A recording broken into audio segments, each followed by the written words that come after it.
হাওড়াতে একটা বাড়ি আছে নাকি, যেই বাড়িটা বন্ধ অবস্থায় বর্তমানে রয়েছে, কিন্তু বাড়িটা একতলা বাড়ি, পাঁচিল দিয়ে ঘেরা, দেখতে আর পাঁচটা নর্মাল যেরকম একটা সাধারণ ছাপোষা মধ্যবিত্ত বাড়ি হয় সেরকমই দেখতে। একতলা বাড়ি, মোটামুটি খুব পুরনো নয় আবার খুব নতুনও নয়, কিন্তু ওই বাড়িটা নাকি মারাত্মক রকমের হন্টেড। এবং ওই বাড়িতে যারা থাকতেন, যিনি আর কি বাড়িটা বানিয়েছিলেন, তিনি বছর 5 ওই বাড়িতে ছিলেন এবং কোনো অসুবিধে ছিল না। একদিন নাকি উনি গাছ লাগাবেন বলে মাটি খোঁড়েন এবং তারপর থেকেই ওই বাড়িতে এমন সব ঘটনা ঘটা শুরু হয়, যার জন্য উনি ওই ঘটনার শুরুর পরে 2 বছর ওই বাড়িতে থাকতে পেরেছিলেন। তারপরে এতটাই বিষয়টা মারাত্মক লেভেলে চলে যায় যে উনি আর ওই বাড়িতে থাকতে পারেননি। কিন্তু এমন নয় যে উনি জাস্ট এরকম ভৌতিক ঘটনা ঘটা শুরু হয়েছে এবং উনি বাড়ি ছেড়ে চলে গেছেন, তা কিন্তু নয়। উনি বাড়িটা ওনার সমস্ত জমা পুঁজি দিয়ে বানিয়েছিলেন, ফলে কোনো মানুষই তো চট করে চাইবে না যে তার স্বপ্নের বানানো বাড়ি সে ছেড়ে চলে যাবে। কিন্তু ঘটনা এমনই ঘটে যে উনি বাধ্য হন সেই বাড়ি ছেড়ে চলে যেতে। এবং তার আগে, বাড়ি ছেড়ে যাওয়ার আগে উনি অনেক কিছু করেছেন, অনেক রকমভাবে চেষ্টা করেছেন, কিন্তু কিছুতেই কিছু হয়নি। এবার কি এই বাড়ি, কেন এই ঘটনা ঘটলো, সেটা যদি শুনতে হয় তাহলে কিন্তু আপনাদেরকে আমাদের চ্যানেলের এই ঘটনাটা আজকে শুনতে হবে এবং আমি পুরোটাই আপনাদেরকে বলবো। এবং যিনি ঘটনাটা পাঠিয়েছেন তিনি কিন্তু ওই পাড়ারই বাসিন্দা, তো সেই জন্য, এবং ওই যে আর কি মালিক ছিল বাড়ি, তার সাথে ওনার কিন্তু একটা খুব ভালো সম্পর্ক ছিল এবং সেই জন্য উনি অনেক কিছুরই সাক্ষী রয়ে গেছেন। তো উনি পুরো ঘটনাটাই লিখেছেন এবং আমিও আপনাদেরকে বলবো, সকলকে রিকোয়েস্ট করছি সেই জন্য, কেউ কোথাও যাবেন না, পুরো ঘটনাটা প্রথম থেকে শেষ অবধি শুনুন। এটা হাওড়া জেলারই একটি বাড়ির ঘটনা, অত্যন্ত সত্যি ঘটনা। এবং যারা হাওড়া সাইড থেকে শুনছেন তারা হয়তো এই বাড়িটার বিষয়ে কম বেশি শুনেও থাকবেন, খুব বেশি লোক এটা জানে না। কিন্তু যিনি আজকের ঘটনাটা পাঠিয়েছেন তিনি এটা লিখেছেন যে এখানকার স্থানীয় কয়েকজন কিন্তু এই বিষয়টা জানে। তো প্রত্যেকে আপনারা আমাদের চ্যানেলের সাথে থাকুন, পাশে থাকুন। নমস্কার শ্রোতা বন্ধুরা, ভূত ভগবান চ্যানেলে আপনাদের সকলকে অনেক স্বাগত। আশা রাখছি সবাই খুব ভালো আছেন, আনন্দে আছেন, সুস্থ আছেন। আমাদের চ্যানেলে আমরা যে ঘটনাগুলো বলি সেগুলো যদি আপনাদের ভালো লাগে অবশ্যই কিন্তু চ্যানেলটাকে সাবস্ক্রাইব করবেন, কারণ আপনাদের এক একটা সাবস্ক্রিপশান আমাদের কাছে কিন্তু ভীষণ ইম্পর্টেন্ট। আর যদি ভালো লাগে আমাদের চ্যানেলের কন্টেন্টগুলো, সেগুলো আপনারা প্লিজ একটু আপনাদের ফেসবুক, হোয়াটসঅ্যাপের মাধ্যমে আপনাদের ফ্রেন্ড ফ্যামিলির মধ্যে একটু ছড়িয়ে দিন। কারণ আমরা যে ঘটনাগুলো বলি, এই ঘটনাগুলো সাধারণ মানুষের জীবনে ঘটে যাওয়া একটা ঘটনা। এবং অনেক আমি ইমেল পাই যেখানে অনেকে লেখেন যে আমাদের চ্যানেলের ঘটনা শুনে তারা অনেক কিছু জেনেছেন এবং তাদের জীবনে অনেক কিছু পরিবর্তন তারা এনেছেন। ইভেন আমি একটা এরকমও ইমেল পেয়েছি, আপনারাও হয়তো দেখেছেন, তিনি কমেন্ট করেছেন কমেন্ট বক্সে আমাদের চ্যানেলের, যে ভগবান শ্রীকৃষ্ণের একটা আমি ঘটনা বলেছিলাম এবং সেই ঘটনাটা শুনে ওনার বাড়িতে একজন খুব অসুস্থ ছিল, তো সেই ঠাকুরের নাম জপ করে, ঘটনাটা শুনে উনি খুব ইন্সপায়ার্ড হয়েছিলেন এবং ঠাকুরের নাম জপ করে ওনার একদম নিকট একজন মানুষ কিন্তু একদম খারাপ অবস্থা, তার মৃত্যুশয্যা থেকে একদম ভালো হয়ে গেছে। তো এই ধরনের ইমেলগুলো যখন আমরা পাই, যখন পড়ি, খুব ভালো লাগে, খুব পজিটিভিটি একটা ফিল করি আমি নিজে। তো আমি সেই জন্যই বলবো আপনারা প্লিজ এই ঘটনাগুলো একটু বেশি বেশি করে শেয়ার করে দিন। আপনি হয়তো একটা শেয়ার করবেন, সেটা হয়তো কোনো মানুষ শুনবে, হয়তো তার সেটা শুনে কিছু একটা ভালো হলো, তো সেই ভালোর যে পজিটিভ ব্যাপারটা সেটা কিন্তু আপনার মধ্যে, আমার মধ্যে, আমাদের সকলের মধ্যেই কিন্তু ছড়িয়ে পড়বে। তো সেই জন্য রিকোয়েস্ট করছি একটু শেয়ার করবেন। আর বিশেষত আমি সেই ঘটনাগুলি আপনাদের এখানে বলি যেগুলো আমার শুনে মনে হয় আপনাদের শোনা উচিত। আমি অনেক আগাগোড়া খুব নেগেটিভ ঘটনাও পাই, কিন্তু আমি সে ধরনের ঘটনাগুলোকে একটু অ্যাভয়েড করি, আমি আপনাদের সামনে বলি না, কারণ সেগুলো শুনলে শুধু মন খারাপই হবে, আর কিছুই ফিল হবে না আপনাদের। তো সেই নেগেটিভ ঘটনাগুলো সেজন্য আমি একটু এড়িয়ে যাই, কারণ আমিও চাই সবার মধ্যে একটা পজিটিভিটি থাকুক, সবাই একটা ভালো কিছু ফিল করুক, মানুষ ভালো পথে চালিত হোক। আমি এরকম ঘটনাই সেই জন্য আপনাদেরকে বলার চেষ্টা করি। তো আজকের ঘটনাটা শুনুন, এটা কিন্তু ভীষণ ইন্টারেস্টিং আর খুব ভয়ের একটা ঘটনা। তো আজকের ঘটনাটা যিনি পাঠিয়েছেন,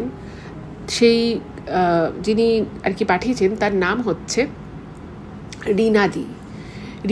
ওনার ডাক নামটাই লিখতে সবার সামনে বলতে বলেছেন, তো ওনার আসল নামটা আমি বলছি না, এটাতে ওনার ফ্যামিলি, ওনার বন্ধুবান্ধব ওনাকে রিনা বলে ডাকে। উনি একজন কলেজের শিক্ষিকা, উনি অধ্যাপনা করছেন আজকে প্রায় 24 বছর হয়ে গেছে। এবং হাওড়ার যেখানে ওনার বাড়ি সেই পাড়াতেই এই বাড়িটাও আছে, যে বাড়ির ঘটনাটা আপনারা এখন শুনবেন। তো প্রথমে আমি কয়েকটা বিষয় আপনাদেরকে একটু বলে নিচ্ছি। আচ্ছা, রীনাদি যেটা লিখেছেন যে এই যে বাড়িটা, এই বাড়িটা কিন্তু ওনাদের চোখের সামনেই তৈরি হয়েছিল। মানে জমিটা এমনি একটা ডোবা মতো ছিল, এবং সেই ডোবাটা পাড়াতে বহু বছর থেকে আছে, বহু বছর থেকে। এবং যা হয় আর কি, পাড়ায় অনেকে আবর্জনা ফেলতো ওই ডোবায়, অনেকের বাড়িতে হয়তো কোনো পুজো আর্চা হয়েছে, ঠাকুর হয়তো 1 বছর ছিল, সেই ঠাকুর কী হবে, সেই ডোবার সামনে সে ঠাকুর রেখে গেল, বা কেউ ঠাকুর জলে দিয়ে গেল। এইভাবেই ডোবাটা বহু বছর ধরে ছিল, ছোট্ট ডোবা। এবার ডোবার যে মালিক, সে যতটুকু রীনাদি জানেন যে সে হাওড়াতেই কোথাও একটা থাকতো, কিন্তু ওই পাড়ায় থাকতো না। এবং অনেক দিন থেকে ওইটা একটু ডিসপিউটেড হিসেবেই ছিল, মানে আইনি কোনো একটা পারিবারিক জটিলতার মধ্যে ওই ডোবাটা ছিল। তো হঠাৎই ওনারা একদিন দেখেন যে ডোবার মধ্যে লোকে আর কি মাটি ফাটি ফেলা হচ্ছে। তো তখন ওনারা জানতে পারেন যে ভদ্রলোক এই ডোবাটা এবং তার সাথে একটু সামান্য একটু জমি ছিল, তো সেটা নিয়ে ওনার ফ্যামিলির সাথে একটা আইনি জটিলতা চলছিল। তো সেটা কেটে গেছে এবং উনি এই ডোবাটা বিক্রি করে দিয়েছেন কোনো একজনকে। এবার যখন ওনারা শোনেন, পাড়ার লোকেরা জানতে পারে যখন এই ডোবাটা ভরাট হচ্ছে, তখন ভাবলো যে ঠিকই আছে, ডোবাটায় অনেক সময় বর্ষাকালে জল ফল হয়ে গিয়ে সেই জল রাস্তায় চলে আসে, সাপখোপেরও একটা ভয় থাকে। তো ওনারা ভাবলেন যে ঠিক আছে, ভালোই হয়েছে। যাই হোক, তো ডোবাটা যেহেতু খুব বেশি বড় ছিল না, ওই কয়েক ভ্যান আর কি ওরকম মাটি ফাটি দিয়ে ডোবাটা ভর্তি করে সেখানে বাড়ি হওয়া শুরু হলো। এবার রীনাদির বাবা যিনি ছিলেন, তো তিনি আর কি দেখাশুনো করতেন, কারণ যে লোকটা বাড়ি করছিল সে একটু দূরে থাকতো। তো সেই লোকটা রীনাদিদের বাড়িতে এসে মাঝে মধ্যে গল্প করতো, চা খেত। তো ওই ভদ্রলোক মানে একদম প্রৌঢ় আর কি, তিনি বাড়িটা করছিলেন, এবং তিনি, তার স্ত্রী, তার এক ছেলে এক মেয়ে, মেয়ের বিয়ে হয়ে গেছে, ছেলে ছোট। তো তিনি বলেন যে আমি আমার মানে যা হয় আর কি, সাধারণ নিম্ন মধ্যবিত্ত বাড়িতে সবাই একটু একটু করে পয়সা জমিয়ে রাখে, সারা জীবনের সঞ্চয় দিয়ে উনি একটা বাড়ি করছেন। আর ওই ডোবাটা উনি যেহেতু মানে জমিটা খুব একটা ভালো নয়, জলা জমি ছিল, ডোবাই ছিল, তো সেখানে অনেকটা মাটি ফাটি ফেলতে হয়েছে। তো অপেক্ষাকৃত অনেক কম টাকাতেই উনি ওটা কিনেছিলেন। তো উনি মাঝে মধ্যে গল্প করে বলতো যে আমি যে এটা করতে পারছি এটা আমার খুব আনন্দ লাগছে, কিন্তু একটু ভয় লাগে, ডোবার উপরে বাড়ি করছি, কখনো মানে জলের আর কি সমস্যা না হয়, এরকম আর কি টুকটাক কথাবার্তা বলতেন। যাই হোক, তো দেখতে দেখতে ওদের বাড়িটা হয়ে গেল, এবং খুব ছাপোষাভাবে আর কি বাড়িটা করে। এবং উনি শুধুমাত্র ওনাদের যে বেডরুম ছিল সেই বেডরুমের ছাদটাই ঢালাই করতে পেরেছিলেন পয়সার অভাবে। ওর জন্য বাকি রান্নাঘর, বাথরুম সেগুলো উনি অ্যাসবেস্টাস দিয়ে আর কি ছাদ করেছিলেন। এবং ওই ভদ্রলোক যিনি ছিলেন তিনি খুবই ভালো ছিলেন, ভীষণ ভালো। লোকটা পাইকারি সবজির বিজনেস করতো, মানে সবজি আর কি, উনি সকালবেলা বেরিয়ে যেত, গিয়ে সবজি দিত এইরকম। এবার ওই মানে ফ্যামিলিটা খুবই ভালো। আর এই রীনাদিদের যে ফ্যামিলি বা পাড়ায় আর যে কটা ফ্যামিলি ছিল সবাই আর কি দেখেছে, বাড়িটাকে হতে দেখেছে, এবং ভদ্রলোকও খুব ভালো, ব্যবহার খুবই ভালো, গৃহপ্রবেশ করেছিল, সবাই বাড়িতে মিষ্টি লুচি এগুলো দিয়ে এসেছিল, সব কিছু খুব ভালো। এবার ওই বাড়িতে ওই লোকটি তার ফ্যামিলি নিয়ে থাকা শুরু করলো।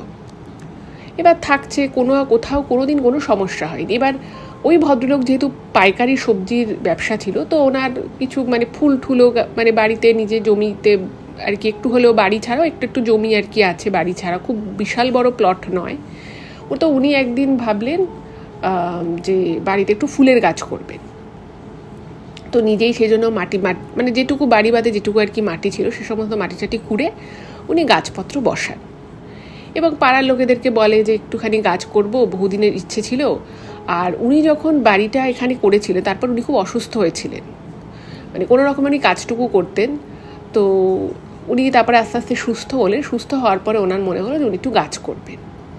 এবার উনি সুন্দর গাছ বসিয়েছেন, জল ঠল দিচ্ছে। তো একদিন সকালবেলা উনি উঠে দেখেন ওনার যত গাছ ছিল বাড়িতে, উনি যতগুলো গাছ বসিয়েছিলেন সেই গাছগুলোর মধ্যে কিছু কিছুতে ফুলও এসেছিল, সমস্ত গাছ একদিনে মারা গেছে। সমস্ত মানে আপনি রাত অবধি দেখছেন যে আপনার মানে যেটুকু যা গাছ আপনি করেছেন সব ঠিকঠাক আছে, পরের দিন সকালে উঠে দেখছেন সব মানে পুরো কালো হয়ে গেছে, মনে হচ্ছে যেন বহুদিনের মানে পুড়ে গেছে গাছ, বা বহুদিনের পুরনো এরকম টাইপের দেখে মনে হচ্ছে। তো উনি না মানে ভীষণ রকমভাবে ঘাবড়ে যান। মানে বাড়ির লোক সবাই ঘাবড়ে যায় যে আবার কি, রাতারাতি কি হলো গাছগুলো, সবকটা গাছ মরে গেল, একটা দুটো গাছ শুকিয়ে যায় মরে যায় সে কথা তাও আলাদা, কিন্তু রাতারাতি সবকটা গাছ কি করে এরকম হলো কিছুই বুঝতে পারছে না। তো তারপরে উনি খুবই দুঃখ পেলেন, সে আবার ওই মাটিগুলোকে ওখানে মাটি থেকে গাছগুলোকে তুলে তুলে আবার উনি ফেলে দিলেন, আবার মাটিতে সার ঠার দিয়ে আবার উনি গাছ করলেন। কিন্তু দেখা গেল যে উনি যতবার গাছ করছেন, করার ঠিক 1 থেকে 2 সপ্তাহের মাথায় সমস্ত গাছ একবারই নষ্ট হয়ে যাচ্ছে, যার কোনো কারণ উনি খুঁজে পেলেন না। উনি ওনার ওখানে 2জন মালি ছিল, তাদেরকে একদিন এনে মাটি ঠাটি দেখানো হলো। উনি বললেন না কোনো সমস্যা নেই, গাছ তো খারাপ হওয়ার কোনো কথাই নয়। কিন্তু দেখা যাচ্ছে যে দেখুন, একটা গাছ আপনি পুঁতলেন, সেই গাছটা আস্তে আস্তে শুকিয়ে গেল কি বাঁচলো না সেটা এক জিনিস, কিন্তু আপনার বাড়ির সমস্ত গাছ ঠিক আছে, হঠাৎ একদিন ওয়ান ফাইন মর্নিং আপনি উঠে দেখলেন যে আপনার সমস্ত বাড়ির গাছ শুকিয়ে একদম কাঠ হয়ে গেছে, এটা কিন্তু একেবারেই স্বাভাবিক নয়। যাই হোক, এবারে তো উনি খুব চিন্তায় পড়ে গেলেন যে কি হচ্ছে ব্যাপারটা। তো ওনার স্ত্রী, মানে ওই ভদ্রলোকের যিনি স্ত্রী ছিলেন তিনি না মানে খুব সাদাসিধে ছিলেন আর খুব ভীতু স্বভাবের ছিলেন। উনি যখন এটা দেখলেন, উনি মানে একদিন প্রচণ্ডবার কি বাড়িতে মানে কান্নাকাটি, উনি মানে ভয় কেঁদে ফেলেছে যে কি হচ্ছে, কিছু তো একটা গণ্ডগোল মনে হয় হচ্ছে, এভাবে গাছ মরে যাওয়া বারবার এটা তো ভালো যে লক্ষণ নয়।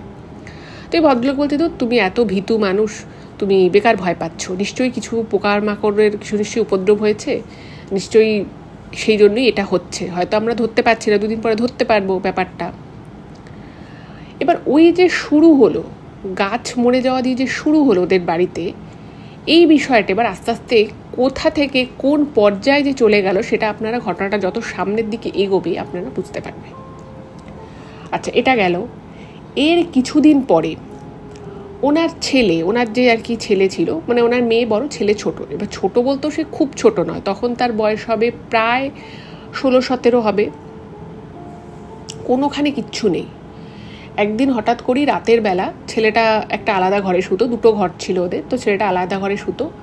তো ছেলেটা পরিত্রাহী চিৎকার করছে, ঠিক আছে।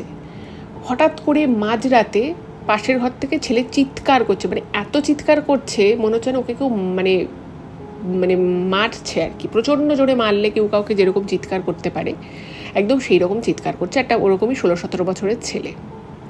এবং এতটা জোরে চিৎকার করছে যে পাড়ার লোকেরা অন্য বাড়ি থেকে শুনতে পাচ্ছে, মানে রিনাদি লিখেছেন যে ওনারাও বাড়ি থেকে শুনতে পাচ্ছিল যে ওই বাড়ির ছেলেটা চিৎকার করছে। তো স্বাভাবিকভাবেই ওনার বাবা মা, ছেলেটার বাবা মা পাশের ঘরে গেছে, তো গিয়ে দেখছে যে ছেলেটা খাটে শুয়েছিল, ছেলেটা খাটে নেই, ছেলেটা রয়েছে মেঝেতে, এবং মেঝেতে ওকে যদি কেউ ধরে মানে মেঝেতে ফেলে যদি কেউ পেটায়, তার গা হাত পায়ে যেরকম লাল লাল দাগড়া দাগড়া দাগ হয়ে যাবে, ঠিক সেরকম ওর গায়ে দাগ হয়ে গেছে। আর ছেলেটা যন্ত্রণা ব্যথায় পুরো কাতরাচ্ছে আর প্রচণ্ড চিৎকার করছে। এবার সাথে সাথে ওর মা তো গিয়ে প্রচণ্ড ঘাবড়ে গেছে, ছেলেকে এরকমভাবে দেখে, ছেলের গায়ে রীতিমতো লাল লাল মোটা মোটা দাগ পড়ে গেছে। যখন মানে গিয়ে ছেলেকে জড়িয়ে ধরেছে, তো ছেলেটা মানে ভয়ে একেবারে পুরো থরথর করে কাঁপছে। ওকে যখন মানে ওকে কোনোভাবে সামলানো যাচ্ছে না, এবং ঘরে কিছু নেই যথারীতি, ঘরে ওর যেরকম নর্মাল ঘর সেরকমই ঘরে, ও ছাড়া কেউ নেই, কেউ থাকারও কথা নয়।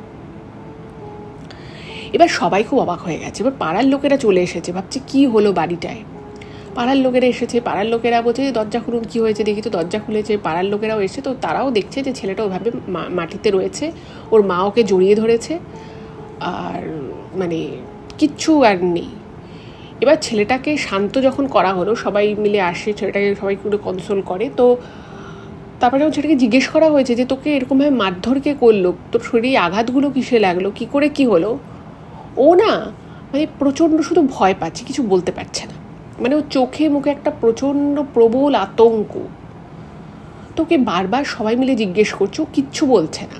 এবং সব থেকে খারাপ বিষয়টা কি জানেন, ওই যে ছেলেটার কথা বলা বন্ধ হলো, তারপরের দিন ঘটনার 5-6 দিন কেটে গেল, ছেলেটা কিছু বলছে না, মানে ও বলতে পারছে না, ওর বাকশক্তি মনে হচ্ছে চলে গেছে।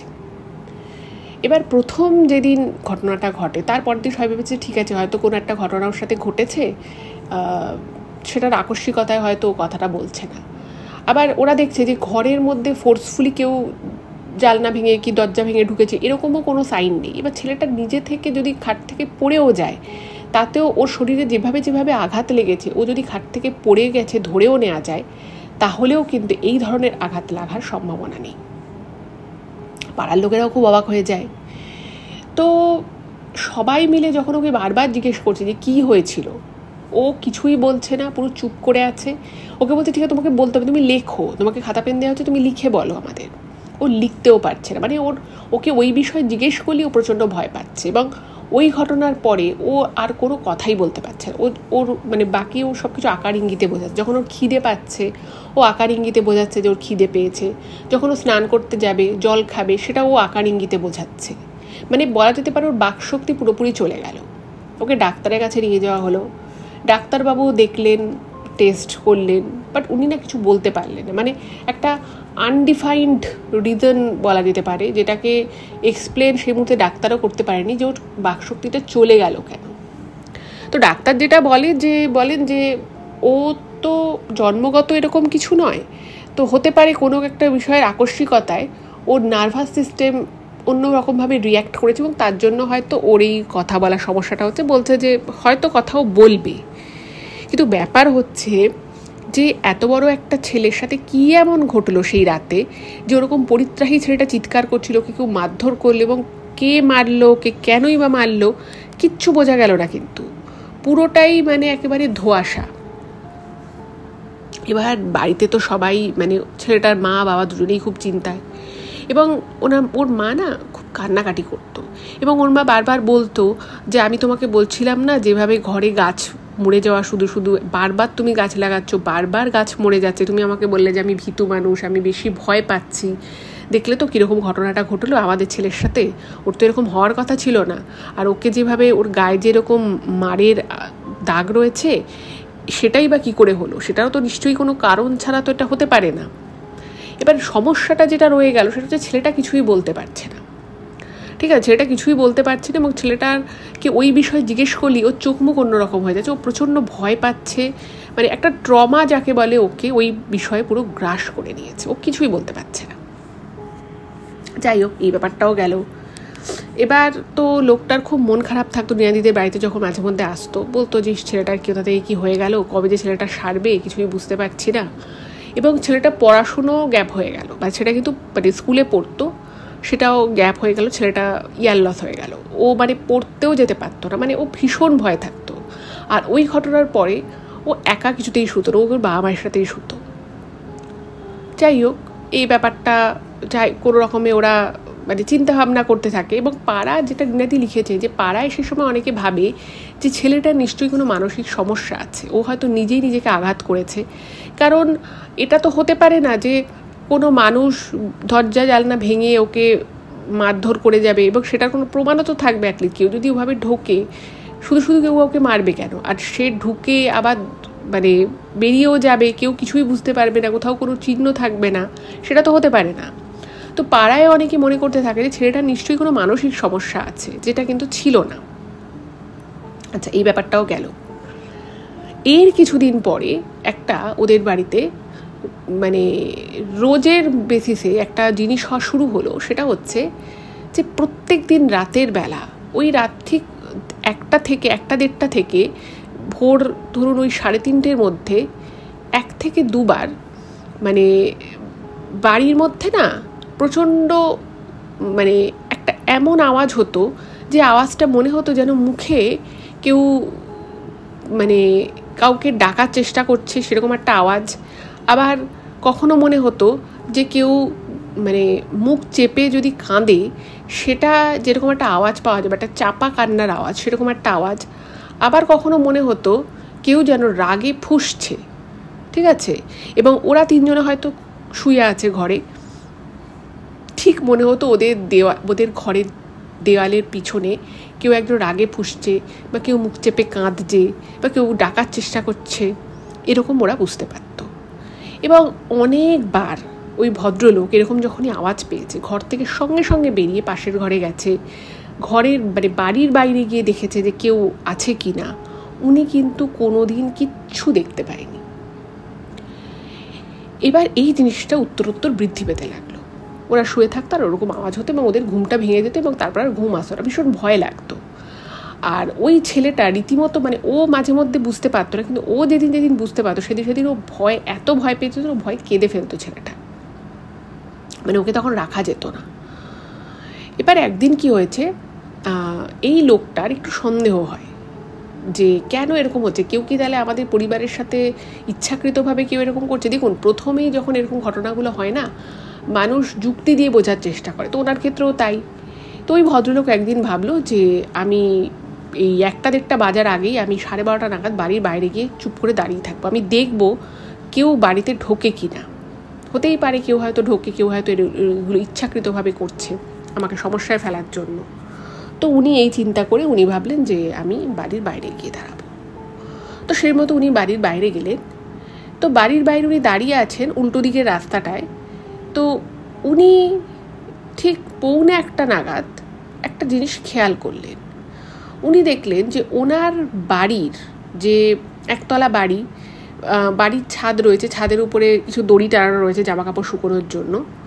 তো উনি উনি রাস্তা থেকে দেখতে পাচ্ছেন যে ওনার বাড়ির ছাদের উপরে ওই দড়িগুলোর উপরে কিছু একটা এসে বসেছে, যেটা মানে কোনো পাখি নয়, যেটার হাইট হবে একটা বাদর যেরকম হতে পারে, কিন্তু ওরকম গোলমটল বা একটা বাদর বসে থাকা মানে একটা মানুষ বসে থাকার মতোই কিছুটা কিন্তু মনে হয়। কিন্তু এক্ষেত্রে উনি যেটা দেখেছেন সেটা কিন্তু অনেকটা ডিফারেন্ট ছিল। দেখে মনে হবে একটা লম্বা চওড়া একটা গোল জাতীয় কিছু এসে বসেছে, যেটাকে বাদর বলা যায় না, শিম্পাঞ্জি, মানে এই ধরনের কোনো প্রাণীর শেপ দিয়ে কিন্তু এটাকে ডিফাইন করা একেবারেই যাবে না। খুব অদ্ভুত টাইপের দেখতে, মানে একটা গোল চ্যাপ্টা টাইপের কিছু একটা এসে বসেছে। তো এটা দেখে উনি সঙ্গে সঙ্গে ওই রাস্তা থেকে ঘরে ঢুকে উনি ছাদে যান। এবং যখন উনি ছাদে গেছেন, উনি ছাদে দাঁড়িয়ে দেখছেন যে ছাদে কেউ নেই, মানে ছাদের যা দরজাটার সামনে উনি দাঁড়িয়েছেন, দাঁড়িয়ে বাকি ছাদটার দিকে যখন উনি তাকিয়ে আছেন, উনি দেখছেন কেউ নেই। কিন্তু কিছুক্ষণ পরে ওনার মনে হলো ছাদের মেঝেতে কোনা করে কিছু একটা পড়ে রয়েছে, একটা মানে কালো কাপড় জাতীয় এরকম একটা কিছু। অন্ধকার উনি অতটা ভালো বুঝতে পারেননি, জাস্ট মনে হয়েছে একটা কিছু কোনার দিকে পড়ে রয়েছে। এবার উনি যখন ওই জিনিসটার দিকে খুব ভালো করে তাকান, যখন একটু একটু করে ওনারও ভয় লাগছে, কারণ উনি বুঝতে পারছেন না জিনিসটা অ্যাকচুয়ালি কী। তো উনি যখন আস্তে আস্তে এগিয়ে আসছেন, উনি দেখলেন যে ওই কালো মতো জিনিসটা যেটা ছাদের এক কোনায় পড়ে আছে, সেটা আস্তে আস্তে আস্তে আস্তে যেন উঁচু হচ্ছে, মানে একটা কালো কাপড় ধরুন পড়ে আছে, সেটা যদি আস্তে আস্তে আস্তে আস্তে উপরের দিকে উঠতে থাকে, যেরকম লাগবে ওই অন্ধকারে উনি সেরকম দেখেন। এবং উনি যখন দেখছে যে কিছু একটার উপরে উপরের দিকে উঠছে, উনি না ওখানে থেমে যান, মানে ওনার পা দুটো আর চলছে না। মানে এরকম একটা হঠাৎ করে যদি কেউ কিছু দেখে, স্বাভাবিকভাবেই তার ভয় লাগবে, ওনারও প্রচণ্ড ভয় লাগে, এবং উনি না সামনে এগোতে পারছেন না, আবার উনি পিছোতেও পারছেন না। তো উনি পুরো ওই জায়গাটায় পুরো ফ্রিজ হয়ে দাঁড়িয়ে যান।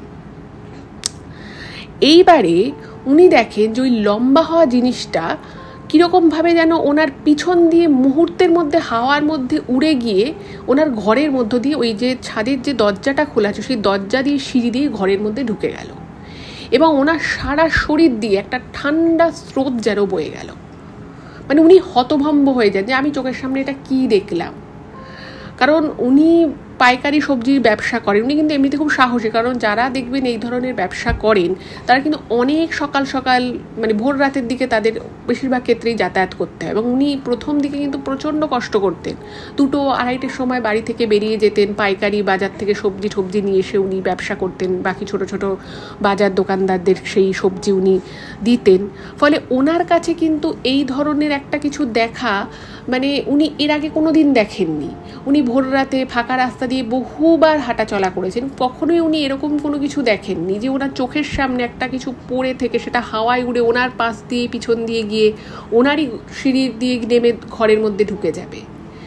তো এই বিষয়টা ওনার না মানে পুরো সারা শরীর যেন ভারী হয়ে আসে, এবং তখন ওনার এত ভয় লাগে যে উনি পুরো থরথর করে কাঁপছেন। কিন্তু উনি বুঝতে পারছেন যে এই মুহূর্তে ওনার নিচে যাওয়া উচিত, ওনার স্ত্রী রয়েছে, ওনার ছেলে রয়েছে, কিন্তু উনি এক চুল এগোতে পারছেন না। এবং ওখানেই কেমন যেন উনি একটা ভর মতো হয়ে যায় ওনার, উনি ওখানে কিছুক্ষণের জন্য অজ্ঞান হয়ে পড়ে যান। এবং যখন ওনার মনে হলো সেন্স এসছে, যখন ওনার মানে সম্বিত পান উনি, তখন উনি দৌড়ে নিচে আসেন এবং নিচে এসে উনি দেখছেন ওনাদের সারা ঘরটা কীরকম যেন একটা ধোঁয়ায় ঢেকে গেছে, একটা কালচে ধোঁয়ায় ঢেকে গেছে, এবং ওনার স্ত্রী এবং ওনার ছেলে মানে ওরকম ধোঁয়ার মধ্যে দিব্যি শুয়ে আছে, যেটা সম্ভব নয়। তো উনি ভাবছেন যে আরে আমি কি চোখে ভুল দেখছি? তো উনি চোখ কচলে যখন আবার দেখছেন, তখন দেখছেন সত্যি ওরকম কালো ধোঁয়ায় পুরো ঘরটা ভরে গেছে এবং ওনার স্ত্রী এবং ওনার ছেলে শুয়ে আছে। তো উনি তখন আর কি ভোরের আলো জাস্ট ফুটবে করছে। অদ্ভুতভাবে মানে একটা জিনিস উনি দেখলেন যে ওনার যে খাটটা ছিল, যে বেডরুমে আর কি ওনার স্ত্রী আর ওনার ছেলে শুয়েছিল, সেই যে খাটটা ছিল, সেই খাটটা যেন কেউ মানে উল্টো দিক হয়ে গেছে, মানে খাটের হেডবোর্ডটা যেদিকে থাকার কথা সেদিকে না হয়ে উল্টো দিকে হয়ে গেছে, যেদিকে মানে পায়ের দিকটা থাকা সেদিকটায় আছে আর কি। এবার উনি ভাবছেন আমি এসব কী দেখছি, তখন মানে রীতিমতো না ওনার শরীর খারাপ লাগছে, উনি ভাবছেন আমি কী দেখছি এগুলো।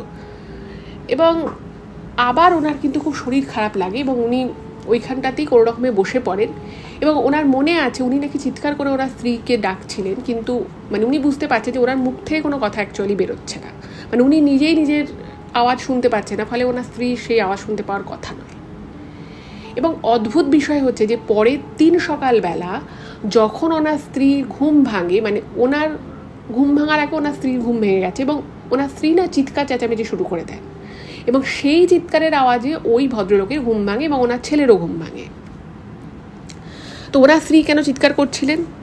ওনার স্ত্রী চিৎকার করছিলেন কারণ ওনার স্ত্রী ঘুম থেকে উঠে দেখে যে সত্যি সত্যি ঘাটটাকে কেউ ঘুরিয়ে দিয়েছে। মানে এই ভদ্রলোক যেমন রাতের বেলা দেখলেন যে খাটের হেডবোর্ডটা যেদিকে আছে সেদিকে খাটের টেল বোর্ডটা চলে গেছে, মানে খাটটা মাথার দিকটা পায়ের দিক হয়ে গেছে, পায়ের দিকের জায়গাটা মাথার দিকে চলে গেছে, মানে খাটটাকে মনে হয় না কেউ হাত দিয়ে ঘুরিয়ে দিয়েছে, যেটা সম্ভব নয়। অত ভারী খাট, দুটো মানুষ শুয়ে আছে, সেই অবস্থায় কেউ কি করে খাটটা ঘোরাবে, আর কেনই বা ঘোরাবে?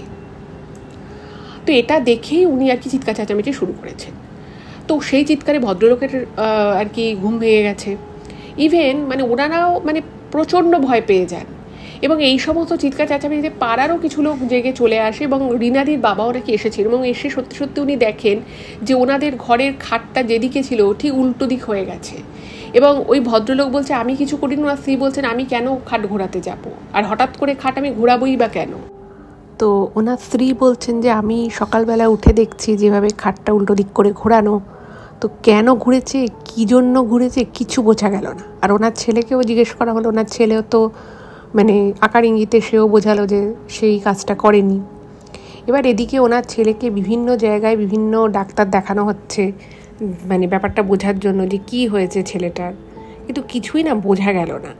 মানে ডাক্তার দেখানো হচ্ছে, ডাক্তারবাবু বলছেন হ্যাঁ ঠিক হয়ে যাবে ঠিক হয়ে যাবে, কিন্তু হঠাৎ করে কি হলো যে ছেলেটার মানে কথা বলার শক্তিটা হারিয়ে গেল, এটা কিন্তু কোনো ডাক্তার, ওরা 4-4টে ডাক্তার দেখিয়েছিল, হোমিওপ্যাথিও তার মধ্যে ছিল, কেউ কিন্তু বলতে পারলো না যে ওনার ছেলের বাকশক্তি কবে ফেরত আসবে, কবে ওনার ছেলে আবার স্বাভাবিকভাবে কথা বলতে পারবে এবং কেনই বা ওনার ছেলের এই কথা বলার শক্তিটা হারিয়ে গেল। এই কোনো প্রশ্নের উত্তর কিন্তু কোনো ডাক্তার, ওই 4টে ডাক্তারের একজন ডাক্তারও দিতে পারল না। তো এইভাবে ছেলের জন্য তো ওনাদের প্রচণ্ড মন খারাপ ছিলই, তার মধ্যে ভদ্রলোক এবং ওনার স্ত্রী, বিশেষত ওনার স্ত্রী বুঝতে পারলেন যে ঘরের মধ্যে কিছু তো একটা ঘটছে যেটা একেবারেই স্বাভাবিক নয়। এবং অদ্ভুত বিষয় হচ্ছে যে যখন ওনারা এই বাড়িটা করে থাকা শুরু করে তখন কিন্তু কোনো রকম কোনো কিছু ওরা বুঝতেই পারেনি। এবার ওই যে ভদ্রলোকের যে স্ত্রী ছিলেন তিনি এবার আশেপাশে ধরুন রিনাদিদের ফ্যামিলি বা আরও 2-4টে যারা আশেপাশে ফ্যামিলি আছে তাদেরকে জিজ্ঞেস করছে যে এইখানে কি ছিল না ছিল, তো ডোবা মতো ছিল। এবার সেখানে তার আগে কি ছিল সেটা কিন্তু পাড়ার কোনো লোকই খুব একটা সুস্পষ্টভাবে বলতে পারেনি, কারণ তারা যখন এই পাড়াতে এসেছে তারা ওই জায়গাটাকে ওই অবস্থাতেই দেখেছে, তারও আগে ওখানে কি ছিল না ছিল সেটা জানার কথা নয়। তবে ওখানকার একজন ভদ্রলোক, তিনি মানে তখনই অনেক বয়স ছিল, তখনই তার বয়স প্রায় 75 ছিল, তো তিনি বলা যেতে পারে ওই এরিয়াটার মধ্যে সব থেকে পুরনো লোক, সব থেকে। তো উনি একটা কথা বলেন যে একটা সময় আপনারাও হয়তো জানবেন যে হাওড়ার বিভিন্ন জায়গায় না, মানে শুধু হাওড়া বলে নয়, পশ্চিমবঙ্গের বিভিন্ন জায়গায় কিন্তু অনেক মানে ডাকাতের একটা প্রভাব ছিল। তো উনি বলেছিলেন যে পুরো যে এরিয়াটা ছিল, পুরো যে ওই পাড়াটা, ওই জায়গাটা একটা সময় ঘন জঙ্গল ছিল, কারণ ওনার বয়স তখন অনেক বেশি। আর এই ঘটনাটাও আজ থেকে বেশ অনেক বছর আগেকার ঘটনা। তো উনি বলছেন যে উনি যখন খুব ছোট ছিলেন, ওনার মনে আছে, তো ওনারা প্রথম ওই জায়গাটায় আসেন এবং সেখানে পুরো ঘন জঙ্গল ছিল, ঠিক আছে। এবার সেই জঙ্গল ছিল, সেই জঙ্গলের ওখানে মানে সাপ খোপের বাসা ছিল, তো ওখানে সচরাচর কেউ যেত না। এবার হাওড়াতে ওই জায়গাতে মানে অনেকেই সেই সময়কার আর কি, বহু বছর আগে অনেকেই নাকি লক্ষ্য করেছিল যে ওখানে মানে কিছু, যেহেতু জঙ্গল এরিয়া, সাধারণ মানুষ অতটা যেত না, তো ওখানে নাকি বেশ কিছু ডাকাত থাকতো। এবং সেই সময় এত তো ট্রান্সপোর্টেশন ছিল না, এত রাস্তায় আলো ছিল না, ফলে অনেক ক্ষেত্রেই যেটা হতো যে হয়তো নতুন বিয়ে করে যাচ্ছে, তো ডাকাত দলেরা না সেটা যদি আগে থেকে খবর পেত যে কোন রাস্তা দিয়ে বিয়ে করে বউ নিয়ে যাওয়া হবে, তো ওরা নাকি ওত পেতে থাকতো, গয়নাগাটি পাওয়া যাবে সেই জন্য। এবং ওইখানে নাকি একটা ডাকাত দল ছিল, তারা নাকি ওইখানটাতেই ওদের ডেরা ছিল, এবং এরকম প্রচুর কার্যকলাপ ওখানে ওই পুরো এরিয়াটার মধ্যে হতো। এবার এইটুকু শুনেছি। এবার দেখুন, অনেক জায়গায় বহু বছর আগে কি ছিল না ছিল সেটা তো ওইভাবে ম্যাটার করে না, আর বর্তমানে ওনাদের সাথে যেটা হচ্ছে সেটা কেন হচ্ছে, কী জন্য হচ্ছে, ওনাদের ক্ষেত্রে না সব থেকে বেশি এইটা জানাটা ইম্পর্টেন্ট ছিল। কিন্তু ওনারা কোনোভাবেই মানে কুল কিনারা করতে পারছে না যে ওনাদের সাথে হচ্ছেটা কি। এর কিছুদিন পরে একটা জিনিস হঠাৎ করেই একদিন এই ভদ্রলোকের চোখে পড়ে। উনি দেখেন যে ওনাদের ঘরের যে মেঝে রয়েছে, ফ্লোর আর কি, মেঝেতে অদ্ভুত রকমভাবে না ফাটল ধরেছে, যে ফাটলটা ধরার কিন্তু কথা নয়। এবার উনি তো দেখে প্রচণ্ড অবাক হয়ে গেছে যে নতুন বাড়ি, এই জাস্ট কয়েক বছর হয়েছে থাকা হয়েছে, ঘরের মধ্যে কোনো ভারী জিনিস দরাম করে রাখা হয়েছে, সেখান থেকে ফাটল ধরেছে সেরকম কিছু নয়। তো উনি দেখছেন যে ফাটলটা উত্তর বাড়ছে, মানে ফাঁকটার আগে একদম সরু ছিল, সেটা থেকে আরেকটু বড় হচ্ছে, আবার দুদিন পর দেখছে আরেকটু বড় হচ্ছে। উনি এবার মিস্ত্রি রেখেছে, তো মিস্ত্রি রেখে বলছে যে এরকম তো হয় না, আমি এই বাড়ির মানে এই এরিয়ার অনেক বাড়িতে আমি কাজ করেছি, অনেক পুরনো বাড়ি আছে, এর থেকেও বেশি পুরনো, কোনো বাড়িতে তো এরকম ফাটল ধরেনি। এবার কেন ফাটল ধরেছে, কি ফাটল ধরেছে, ওটা কিছুই বুঝতে পারছে না। তো তখন তো খুব অবাক লাগছে। এবার লোক নিয়ে আসা হয়েছে, সেই লোক বলছে যে ঠিক আছে আমি রিপু করে দিচ্ছি, কিন্তু এরকমভাবে কিন্তু ফাটল ধরার কথা নয়।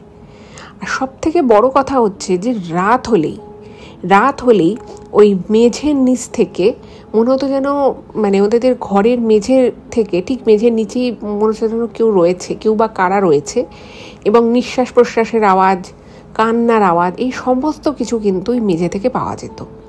এবং এটা হতো ঠিক রাত 12টার পর থেকে ওই 3:30, 4টে ম্যাক্সিমাম, এই সময়টুকুই। এবং যখন এই আওয়াজটা হতো, মানে উনি যেটা লিখেছে যে এতটা মানে ভয় লাগতো ওদের যে ওরা না মানে ঘরের মধ্যে থাকতে পারতো না। এবং শুধুমাত্র যেখানে ঠাকুর থাকতো সেই জায়গাটুকু ওরকম হতো না। তো ওরা কী করতো, রাতের বেলা যখন এরকম খুব হতো, ওদের খুব ভয় লাগতো, ওরা যে ঘরে ঠাকুর থাকতো সেই ঠাকুর ঘরে ওরা 3 জনে গিয়ে থাকতো। ঠাকুর ঘরটা তো খুব একটা বিশাল বড় নয়, ছোটই, তো ঠাকুর ঘরে গিয়ে থাকতো। এবার অনেকবার ওরা চেষ্টা করেছে ব্যাপারটা, মানে ভদ্রলোক আর কি চেষ্টা করেছে বিষয়টা দেখার যে কেন এরকম হচ্ছে। আর এই যে অদ্ভুতভাবে যে মেঝেতে ফাটল ধরছে, উনি একদিন একটা ওখানকার যারা রাস্তা করে তাদেরকে ডেকে নিয়ে এসছে। তো তারা বলছে যে দেখুন এখানে তো প্রচুর বাড়ি আছে, আপনার বাড়ি একা তা তো নয়, অন্য কোনো বাড়িতে তো এরকম ফাটল ধরেনি, মানে রিনাদিদের বাড়ি বা আরও এরকম অনেকে রয়েছে, অনেক বাড়ি রয়েছে, কারোর বাড়িতেই সত্যি সত্যি কিন্তু এরকম মেঝেতে হঠাৎ করে ফাটল ধরা সেরকম কিন্তু হয় না। ওনার বাড়ি তো নতুন বাড়ি, মিস্ত্রি ডেকে যাই হোক উনি সেটাকে ঠিক করালেন, কিন্তু ঠিক করে না খুব একটা লাভ হলো না। কিছুদিন পরে দেখা যাচ্ছে ওদের মানে ঘরের দেওয়ালে এরকম ফাটল ধরেছে, ছাদে ফাটল ধরেছে, আর মানে বাড়িটা না আস্তে আস্তে দেখে মনে হবে যেন মানে জাস্ট কিছুদিনের মধ্যেই যেন বাড়িটার বয়স অনেক বেড়ে গেছে, কীরকম একটা বট গাছ উঠছে মানে আর কি কার্নিশ থেকে, কীরকম যেন একটা ঘন জঙ্গল টাইপের হয়ে যাচ্ছে বাড়ির আশপাশটা। এমনিতে আবার কোনো গাছ লাগালে সেই গাছগুলো মরে যাচ্ছে, মানে অদ্ভুত অদ্ভুত ব্যাপার যেগুলোকে আপনি কোনোভাবেই সায়েন্টিফিক্যালি ব্যাখ্যা করতে পারবেন না। আর রাত হলেই মানে সপ্তাহে 7 দিনের মধ্যে 5 থেকে 6 দিন এরকম কান্নার আওয়াজ, হাসির আওয়াজ, কারোর কথা বলার আওয়াজ, এগুলো পাওয়া যেত। এবং ওরা বুঝতে পারতো পুরো বাড়িটা রাতের বেলা, মানে দিনের বেলা তাও একরকম, রাতের বেলা না ওদের নিজেদেরই মনে হতো যেন ওরা একটা কোনো পুরো বাড়িতে রয়েছে। প্রত্যেকটা বাড়ির যে আলো ছিল সেই আলোগুলো যেন কীরকম নিভে নিভে জ্বলতো, মানে অদ্ভুত রকমের আর কি একটা পরিস্থিতি সৃষ্টি হতো প্রত্যেক দিন রাতের বেলা। তো এইভাবে যখন বেশ কিছুদিন কেটে গেল, তো ওনার যে স্ত্রী ছিল তিনি বললেন যে দেখো এভাবে তো থাকা যায় না, কিছু তো একটা ঘটনা ঘটছে। আর একটা যেটা হলো সেটা হচ্ছে যে ওদের রান্না যে ঘর ছিল, যেখানে রান্না হতো, সেখানে ভীষণ রকমভাবে একটা উপদ্রব হওয়া শুরু হলো। সেই উপদ্রবটা কীরকম একটু আপনাদেরকে বলি।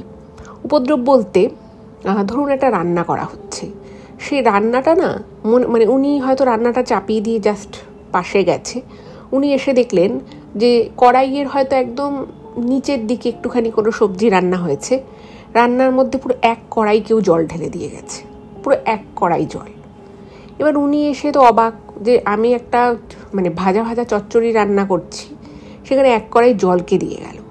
এবার উনি মানে ওনাকে জিজ্ঞেস করছে, ওনার হাজব্যান্ডকে জিজ্ঞেস করছে, উনি বলছেন না আমি কেন রান্নাঘরে গিয়ে তোমার তরকারিতে জল দিতে যাব।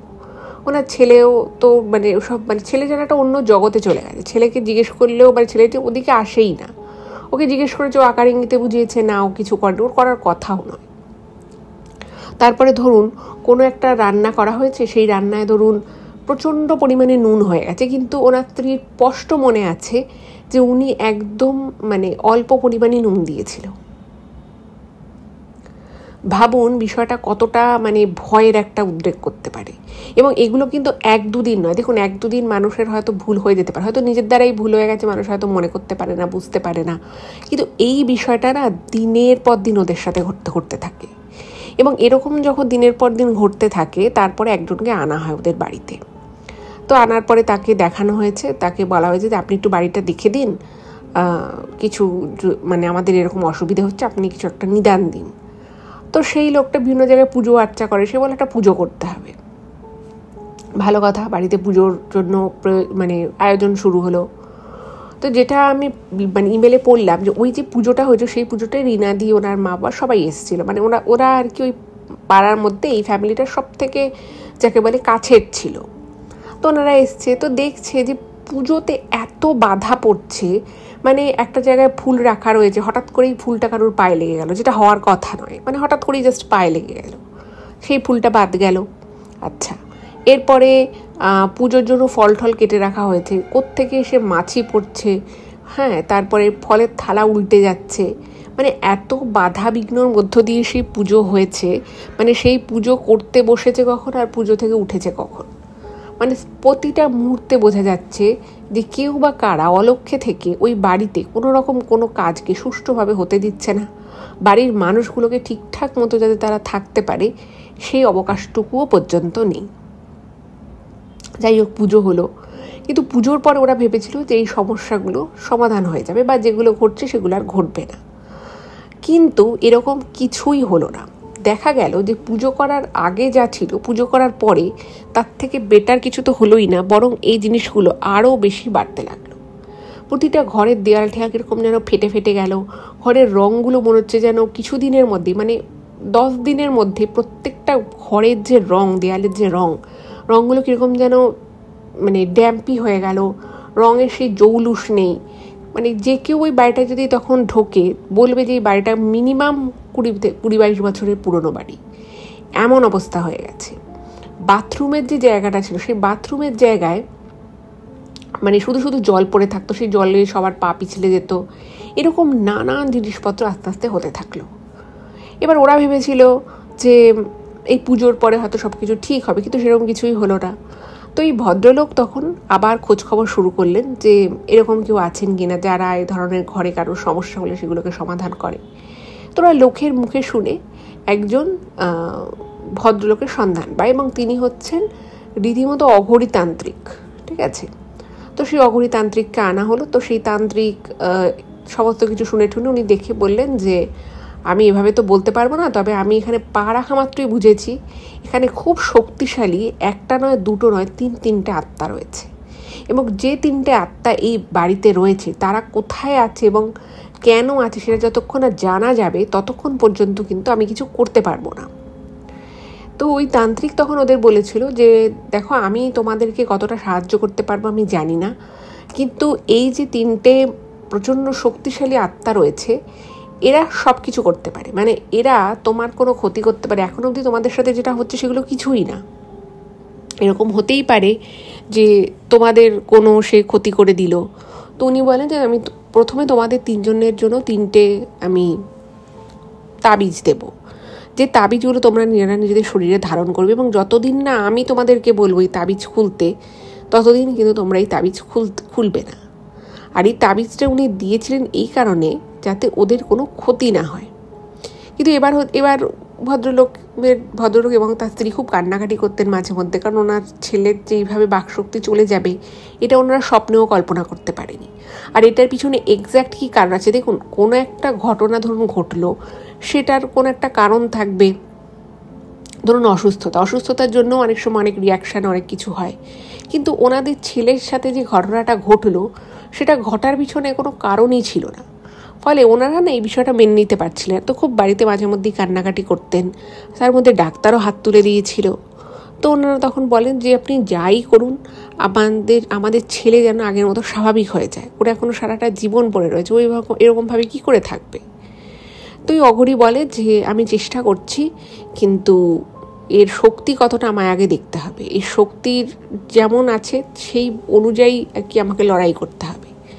তো উনি 3 জনকে 3টে তাবিজ দেয়, এবং তাবিজ দিয়ে বলে যে তোমরা এটা পড়ে থাকবে, তোমরা এটা পড়ে থাকা মানে হচ্ছে আর যাই হোক তোমাদের কেউ ক্ষতি করতে পারবে না, ওই আত্মা তোমাদের কোনো বড়সড় ক্ষতি করতে পারবে না। তো ওনারা 3 জনে 3টে তাবিজ ধারণ করে নেয়।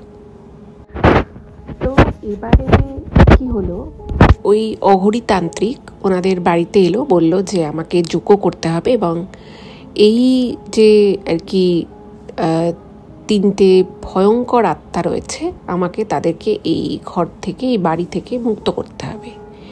এবং ওই যে অঘরী তান্ত্রিক ছিলেন তিনি কিন্তু প্রচণ্ড মানে নামকরা একজন তান্ত্রিক, মানে নামকরা বলতে উনি অনেককে অনেক বিপদ থেকে বাঁচিয়েছিলেন নাকি, এবং ওনাকে সবাই খুব মান্যগণ্য করত, এবং উনি তারাপীঠে খুব যেতেন, পুজো আর্চা করতেন এরকম। তো ওনারা তো খুব নিশ্চিন্ত যে এই অঘরীতান্ত্রিক তিনি আর কি কোনো যজ্ঞ করবেন, এবং তিনি তার সাধনার মাধ্যমে সেই 3টে যে বলছে যে প্রচণ্ড ভয়ঙ্কর আত্মা রয়েছে সেই আত্মা থেকে মুক্ত করবেন ওনাদের বাড়িটাকে। তো উনি বললেন যে এই লাগবে, এবং সেই অনুযায়ী জিনিসপত্র সমস্ত জোগাড় করা হলো, এবং তারপরে উনি একদম দুপুর সাধনায় বসলেন, এবং সেটা কিন্তু ওনাদের ওই বাড়িতে।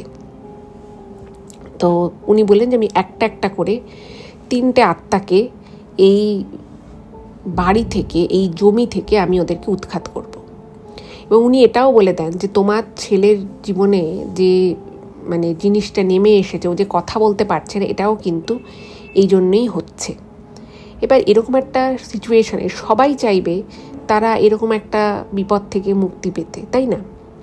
তো সেই অঘরীতান্ত্রিক বসলেন, এবং উনি এই 3 জনকেও, মানে ওনাদের বাড়ির 3 জনকেও বলেছেন যে আপনারাও কিন্তু যজ্ঞে থাকবেন, এবং এই যজ্ঞের দিন আমরা 4 জন ছাড়া এই বাড়িতে যেন আর কেউ না ঢোকে, এবং পুরো একদম বাইরের দরজায় বড় বড় করে তালা দিয়ে দেবেন। কেউ ডাকো, কোনো মানে এমন কিছু হোক যে আপনাকে এক্ষুনি বাড়ি থেকে বেরোতে হবে, সেরকম সিচুয়েশান এলেও কিন্তু আপনারা উঠতে পারবেন না, কারণ আপনারা যদি একবার উঠে যান তাহলে কিন্তু এই যজ্ঞটা পুরোপুরি পণ্ড হয়ে যাবে। যাই হোক, তো যজ্ঞ শুরু হলো, এবং যজ্ঞ যখন শুরু হলো তখন আস্তে আস্তে বিভিন্ন রকমের উনি প্রক্রিয়ার মাধ্যমে মানে আর কি করে চলেছেন যাতে বাড়িটাকে উনি মুক্ত করতে পারেন। এবার দেখুন, এই ধরনের যে শক্তি হয় না, এই ধরনের আত্মা বা এদের যে শক্তি, এই শক্তি কিন্তু বিশাল শক্তি হয়, এবং অনেক সময় এদের ক্ষমতার কথা প্রথমে বোঝা যায় না। তো উনিও প্রথমে না ভেবেছিলেন যে এই যে আত্মাগুলো এই বাড়িতে রয়েছে বা এই জমিতে রয়েছে তারা হয়তো সেরকম শক্তিশালী নয়, মানে শক্তিশালী হলেও হয়তো অতটাও নয়। যাই হোক, এরকম করে প্রথমে উনি ওই যজ্ঞের যে কুণ্ড তৈরি করেছিলেন সেখানে মানে ক্রমাগত ওই বেলকাঠের মধ্যে ঘি দিয়ে দিয়ে আর কি আগুন জ্বলছে, এবং উনি একটা একটা করে আত্মাকে মুক্তি দিচ্ছেন ওই যজ্ঞের আগুনে। তো প্রথম যে শক্তিশালী আত্মা ছিল উনি তাদের সাথে বিভিন্ন রকমের কথা বলছে, তোরা কেন এখানে আছিস, এই মানুষগুলোকে কেন তোরা এরকমভাবে অসুবিধে সৃষ্টি করছিস, ওনার ছেলের এরকম অবস্থা, তোরা কি চাস না এই বাড়িতে ওরা থাকুক, ওরা এই জায়গাটায় মানে পয়সা খরচা করে বাড়ি করেছে, ওরা তো এখানে থাকবেই, তোরা কেন ওদেরকে এভাবে নির্যাতন করছিস। তো সেই আত্মারা নাকি বলে যে এই জায়গাটা ওদেরই জায়গা, এবং এই মাটিতে ওই যে জলা ডোবা মতো ছিল জমিটা, বলছে ওইখানে বহু বছর আগে ওদেরকে মানে ওদের আর কি যখন ওরা মানব শরীরে ছিল, ওরা যখন মানুষ ছিল আর 5টা সাধারণ মানুষের মতো মানুষ ছিল, সেই সময় নাকি ওদেরকে বিভিন্ন রকমের অত্যাচার করে, খুব সম্ভব সেই ডাকাত যারা ডাকাতি করতো অনেক সময় তারা তো আরও অন্যান্য খারাপ কাজও করতো, তো সেইভাবে নাকি ওদের যখন শরীর ছিল, ওরা যখন মানুষ ছিল, তখন নাকি ওদেরকে পুঁতে দেওয়া হয়েছিল, এবং তারপর থেকেই ওরা এখানে রয়েছে, ওদের আত্মার শান্তি হয়নি, এবং ওরা মানে আরও মানে এদের না একটা আলাদা স্তর আছে, যেটা আর কি উনি ইমেলে লিখেছেন, আমি সেভাবেই আপনাদেরকে বলছি। এগুলোর অনেক স্তর আছে। আমাদের যেমন মানুষের যেমন একটা সমাজ আছে, আমাদের মানুষদের যেমন বিভিন্ন রকমের স্তর আছে, কিছু কিছু মানুষ অনেক বড় লোক হয়, কিছু কিছু মানুষ মিডিয়াম, কিছু কিছু মানুষ তার থেকেও নিচে, কিছু কিছু মানুষ খুব গরিব, এরকম যেমন থাকে, তেমনি ওদের যে জগৎ, অশরীরী বা বিদেহীদের যে জগৎ, সেখানেও এরকম প্রচুর থাকে, ভালো খারাপ সব কিছু মিলিয়ে মিশিয়ে থাকে। তো এই যে 3টে আত্মা যে এখানে রয়েছে, তারা তাদের জগতের আরও কিছু আত্মার সাথে মানে যোগসাজশ করে বা মিলিত হয়ে তার আরও বেশি আত্মাতে শক্তিশালী হয়ে উঠেছে। এবং এই যে জায়গাটার উপরেই ভদ্রলোক বাড়ি করেছে, তো সেই জায়গাটা কিন্তু পুরোপুরি ওদের মানে আর কি ওদের কবজায় ছিল এই বাড়িটা হয়, এবং বাড়িটা হওয়ার পরেও কিন্তু বেশ কিছুদিন ওনাদের কোনো সমস্যা হয়নি। তার পিছনে কারণটা হচ্ছে যে ওদের যে ক্ষমতা বা ওরা যে পরিমাণ ক্ষমতা ওদের মধ্যে ছিল, সেটা কিছু বছরের জন্য সুপ্ত অবস্থায় ওদের মধ্যে ছিল। কিন্তু যেদিন ওরা ওই মাটি খোঁড়ে এবং গাছ করবে বলে মাটি ফাটি কোড়া হয়, তো সেখানে এমন কিছু মানে দেখবেন, আমরা একটা জিনিস খুব শুনে থাকি, দ্রব্যগুণ কথাটা। ওরা মানে যেটুকু আর কি ইমেলে লিখেছেন, যেটা আর কি ওরা পরে শুনেছিল, সেই বিশেষেই রিনাদি ইমেলটা লিখেছেন, সেটা হচ্ছে যে কিছু একটা জিনিস, যে জিনিসটায় ওদের যে শক্তিটা খর্ব হয়েছিল, সেই জিনিসটা মাটি কাটার সময় মাটির মধ্য দিয়ে ভিতরে চলে যায়, এবং সেই জিনিসটা এমনই জিনিস ছিল যেটার মাধ্যমে কিন্তু ওরা ওদের হারানো শক্তি, খর্ব হয়ে যাওয়ার শক্তি কিন্তু আবার ফিরে পায়। এবং এই যে ওরা শক্তিটা ফিরে পায়, এবং এনাদের এবং এই আত্মাদের সাথে আরও যে শক্তিশালী আত্মা রয়েছে, তারা মানে আর কি এদের সাথে মিলিত হয়ে এই জায়গাটাকে সম্পূর্ণ তাদের কবজায় রাখতে চেয়েছিল। এবং সেই জন্যই কিন্তু এই ভদ্রলোক যখন প্রথম এখানে বাড়ি করে আসেন, প্রথম কয়েকটা সময় বেশ অনেক মাস ওনারা কিন্তু কোনো রকম কোনো প্রবলেম ফেস করেননি এই কারণটার জন্য। এবং কারণটা হচ্ছে যে এই যে জিনিসটা শুরু হলো, সেটা শুরু হলো কি কখন থেকে না, যখন থেকে উনি মাটি কুড়ে মানে কিছু গাছপত্র লাগানোর চেষ্টা, মানে গাছপত্র লাগাচ্ছিলেন। এবার ভেবে দেখুন, যখন বাড়ি হয় তখন কিন্তু এর থেকেও বেশি খোঁড়া হয়, কিন্তু গৃহস্থালীর ঘরের বিভিন্ন রকমের আর কি যে মানে খাবার দাবার থাকে, যেগুলো উচ্ছিষ্ট থাকে, মানুষের এঁটো করা, সেই রকম কিছু একটা জিনিস মাটির মধ্য দিয়ে ভিতরে চলে গেছিল যখন উনি মানে মাটিটা খুঁড়ছিলেন। এবং সেখান থেকে কিন্তু এই ঘটনার সূত্রপাত। যদি না সেরকম একটা কোনো ঘটনা ঘটতো, তাহলে হয়তো দিনের পর দিন বা বছরের পর বছর কেটে গেলেও এরকম জিনিস হয়তো ওনারা এক্সপিরিয়েন্সই করতেন না। তো এরকম করে বিভিন্ন রকমের ছলে বলে কৌশলে ওদেরকে যজ্ঞকুণ্ডের মানে একটা আত্মাকে প্রথমে আনা হয়, নামানো হয় আর কি। সেটা অবশ্যই ওনারা কিছু দেখতে পায়নি, কিন্তু ওরা যেটা বুঝতে পারে যে মানে ওটার যেখানটার কি যজ্ঞকুণ্ড ছিল, তার পাশে একটা বড় তামার পাত্র রাখা ছিল, এবং সেই তামার পাত্রের জলটা কোনো রকম কোনো হাওয়া বাতাস ছাড়াই প্রচুর পরিমাণে আর কি জলটার মধ্যে আলোড়ন হচ্ছিল। মনে হচ্ছিল জলটাকে কেউ আঙুল দিয়ে নাড়িয়ে দিচ্ছে, কিন্তু এরকম কিছুই ছিল না। তো তখন ওই অঘরী বলেন যে ওই জলের উপরই আত্মাটাকে নামানো হয়েছে, এবং তার সাথে কথোপকথন উনি ওনার ভাষায় চালাচ্ছিলেন। এবং তারপরে অনেক কিছু বলে ওই আত্মাটাকে যজ্ঞকুণ্ডের মধ্য দিয়ে উনি কিন্তু মুক্তি দেন, এবং একটা আত্মা এভাবে মুক্তি পেয়ে গেল। এবার দ্বিতীয় আত্মাকে যখন ওই তামার পাত্রের জলের কাছে নামানো হয়, তো তখন অঘরীতান্ত্রিক বলছেন যে এই ছেলেটার বাকশক্তিরা কেড়ে নিয়েছে, সেই বাকশক্তি ওকে ফিরিয়ে দিতে হবে। এবং ওরা বলছে যে আমি জানি না, এই কাজ আমি করিনি, ওদের মধ্যে আর কি ভিন্ন নাম আছে, বলছে এই কাজটা অমুকে করেছে। এবং সেটা হচ্ছে এই বাড়ির সেই তৃতীয় আত্মা, যার শক্তি সবার থেকে বেশি, সে প্রচণ্ড শক্তিশালী, সে চাইলে এক মুহূর্তের মধ্যে কোনো মানুষকে মানে প্রায় মৃতপ্রায় করে দিতে পারে, এতটাই তার ক্ষমতা। তো বলছে এটা আমি করিনি, এটা সে করেছে। এবং সবথেকে বড় বিষয় হচ্ছে যে এই ধরনের ক্ষমতা যাদের মধ্যে থাকে তাদেরকে কিন্তু চট করে ধরা যায় না। মানে আপনি চট করে তাকে, সে আত্মাকে লোকেট করে যে নিজের কবজায় করতে পারবেন, সে যত বড় তান্ত্রিকই হোক না কেন, সেটা কিন্তু সম্ভব না। এটা একমাত্র ভগবানের পক্ষে সেটা পুরোপুরি করা সম্ভব। যাই হোক, তো সেই দ্বিতীয় আত্মাটিকেও উনি সে তামার পাত্রের জলের উপরে বসে এবং ওনারা তিনজনেই দেখেছিলেন যে সেই জলটা মারাত্মক রকমভাবে নড়ছে, কোনো কারণ নেই, কিন্তু বলছে জলের পাত্রটাকে কেউ হাত দিয়ে ধরে নাড়িয়ে দিচ্ছে, এতটা নড়ছে। যাই হোক, তো এরপরে সে আত্মাকেও মুক্তি দেওয়া হয়। এবার মানে ওই ভদ্রলোকের যে স্ত্রী, তিনি এবার খুব কান্নাকাটি করছে। উনি বলছেন যে আপনি যাই করুন, আমার ছেলেটাকে সুস্থ করে দিন, আমার ছেলেটা এত ভালো ছেলে, ওই যে কথা বলতে পারেন, এটা আমি আর নিতে পারছি না। তো তখন আর কি উনি বলেন যে হ্যাঁ, আমিও এটাই চাই যে তোমার ছেলে সবার আগে নিজের বাকশক্তি ফিরে পাক। সত্যি তো, ওই ছেলেটার তো কোনো দোষ নেই। আর ওদের সাথে যে খারাপ ব্যাপারটা হয়েছিল, সেটা যাই হয়ে থাকুক না কেন, সেটার জন্য এই পরিবারটা কোনোভাবেই দায়ী নয়। তাই তাদেরকে এভাবে বিরক্ত করা বা তাদের ক্ষতি করা, এটা কোনোভাবেই মেনে নেওয়া যায় না। তো আর কি যেটা হলো, ওই ভদ্রলোক, ওই অঘরীতান্ত্রিক, তিনি তখন আরও তার মানে সাধনার ক্ষমতা বাড়িয়ে দিলেন এবং বাড়িয়ে দিয়ে ওই আত্মাটিকে মানে চেষ্টা করছেন কবজা করার। মানে আত্মাকেও কিন্তু ওইভাবে একটা জায়গায় স্থির ধরে রাখার জন্য একটা ক্ষমতা লাগে।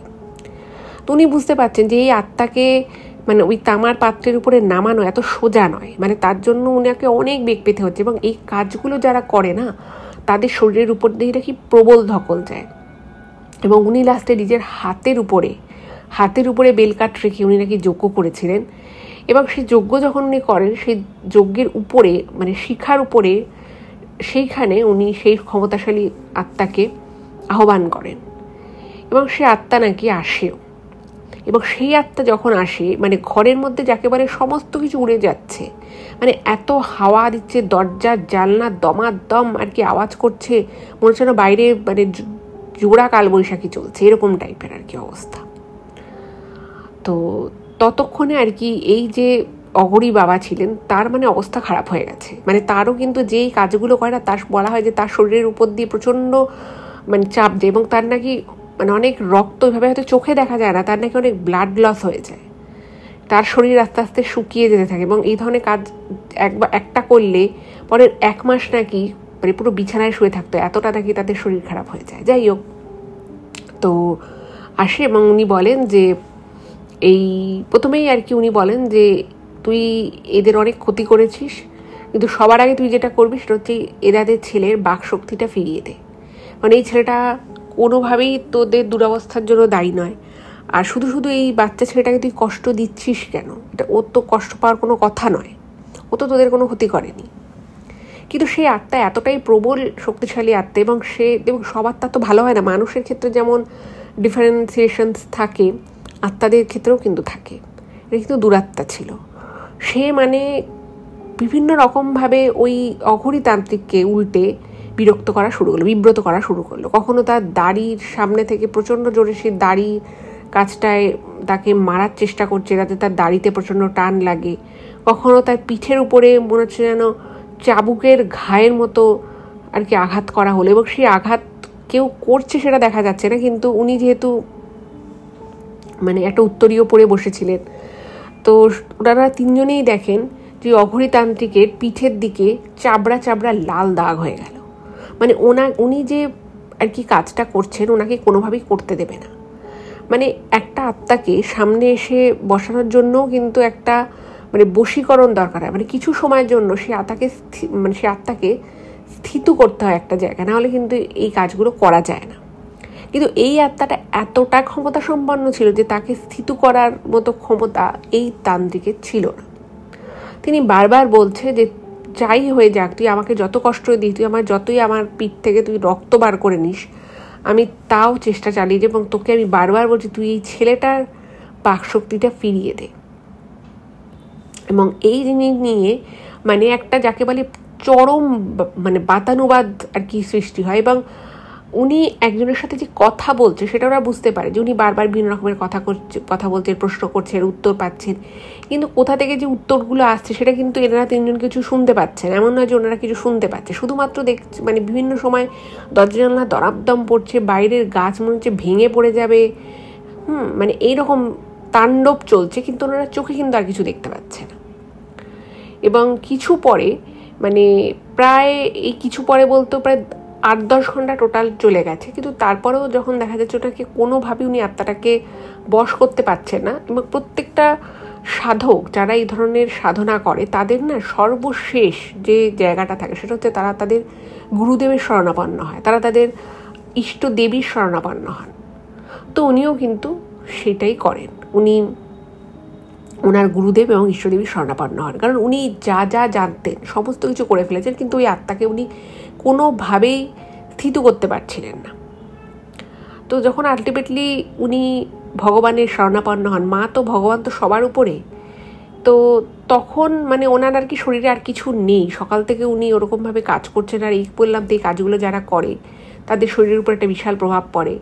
দেখবেন আপনারা খেয়াল করে, আপনারা হয়তো শুনেছেন যে প্ল্যানচেটে যে করা হয়, সেই প্ল্যানচেটের যে মিডিয়াম থাকে, যে মিডিয়াম হিসেবে যাকে ইউজ করা হয় তার কিন্তু খুব শরীর খারাপ হয়ে যায়। এবং এটা বলা হয় যে এই ধরনের জিনিস মানে প্ল্যানচেট বলুন বা এগুলো এই জন্যই বেশি করতে বারণ করে, কারণ এক্ষেত্রে প্রচুর ঝুঁকি থাকে, এটা কিন্তু খুব ঝুঁকিপূর্ণ একটা কাজ।